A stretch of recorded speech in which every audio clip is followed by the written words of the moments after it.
It was late one autumn when I first heard the story of the stairs in the woods, and I've been haunted by it ever since.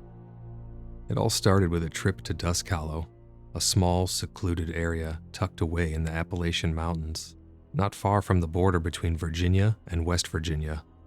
I had heard the locals mention it in passing, but never in detail. They'd speak about it in whispers, like it was something better left undisturbed. But once I arrived at the area, I couldn't resist asking around. I was staying at a small, family-owned inn in the nearby town called New River. It was the kind of place that felt trapped in time, a handful of old cabins, tucked along towering trees. It was peaceful at first glance, but there was something about the woods around it that didn't feel right. It was quiet in a way that made the hairs on the back of your neck stand up. One evening, after a few drinks at the local tavern, I overheard a conversation between two old men. They were talking about something in the woods. "The stairs," one of them muttered, shaking his head. "Ain't nobody should be going near 'em." I was curious. I approached them, not expecting much of a response, but the older man looked me in the eye and said, "You'll regret it if you go looking for those stairs. They don't lead anywhere. You'll just end up lost. Worse than lost." I pressed him, asking more about it. What he told me was chilling, but he warned me not to go. The story he told me was this. Years ago, a hiker, one of those solo types who liked to disappear in the woods, came through Dark Hollow. His name was Daniel. He was in his late 20s, an experienced outdoorsman who thought he knew the forest like the back of his hand. He'd been hiking along the Appalachian Trail, but his plans took a sudden turn when he decided to veer off the beaten path and explore some of the more remote areas around Dark Hollow. That was his mistake. A few days after he disappeared, his body was found, but it wasn't where anyone had expected. He was found on a narrow path deep in the woods, laying next to what looked like a weathered stone staircase, completely out of place, like someone had just dropped it there. It was a steep set of steps, covered in moss, leading up a small rise into a thick patch of trees. But that wasn't the eerie part. The eerie part was that Daniel's body was positioned as if he'd been trying to climb the stairs. The authorities couldn't figure out what happened to him. He wasn't injured. He didn't appear to have any signs of a struggle. No one could explain why he was there or why he seemed so unsettled. Some said the stairs were a part of an old, forgotten logging route, remnants of the area's past, but it never sat right with the locals.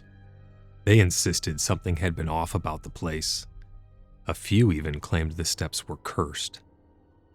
As the story goes, anyone who came too close to the stairs could feel it. A pressure, like the air was heavier. It was subtle at first, a slight unease. But the longer you stayed, the more it gripped you.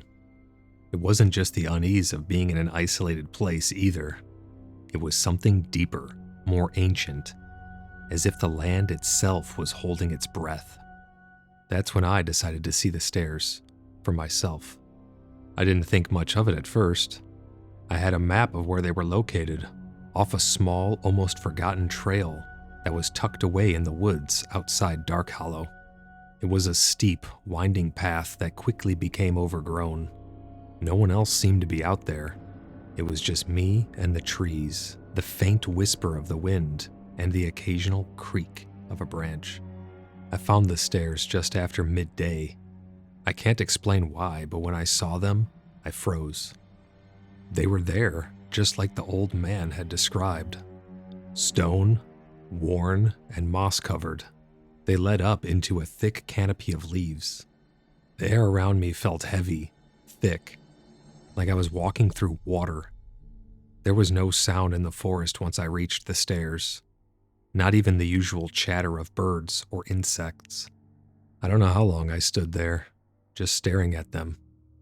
But then I felt it. A pressure, like someone was standing just behind me. I turned around, half expecting to see a hiker or even another curious adventurer. But there was nothing, just trees. I took a step forward, drawn inexplicably to the stairs. And that's when I heard something soft, almost like a whisper in my ear. It wasn't words, but I felt it. A presence, cold and far too close. I took a step back. I've never run from anything in my life, but in that moment, I couldn't get away fast enough. I left the stairs behind, but they stayed with me, always there, lurking in the back of my mind. When I returned to the inn, I asked the owner about the stairs. She just shook her head, as if she knew exactly what I meant. "You're not the first to go looking," she said softly, "and you won't be the last. But I can promise you this, you don't touch the stairs. You don't even come close." The thing is, that night, I couldn't sleep. I kept hearing the whispers, but when I tried to listen, it was as though the voices were just out of reach. A faint rustle in the trees, a creaking noise from the corner of my room. The next morning I left. I don't know what I thought I would find at those stairs, but I do know one thing: I'll never go back. Not to Dark Hollow, not to those woods, not to those stairs. And if you're in the area, don't go looking for them either. You'll find something you're not meant to find, something you're not meant to hear. Because once you touch those stairs, you're not just lost, you're trapped.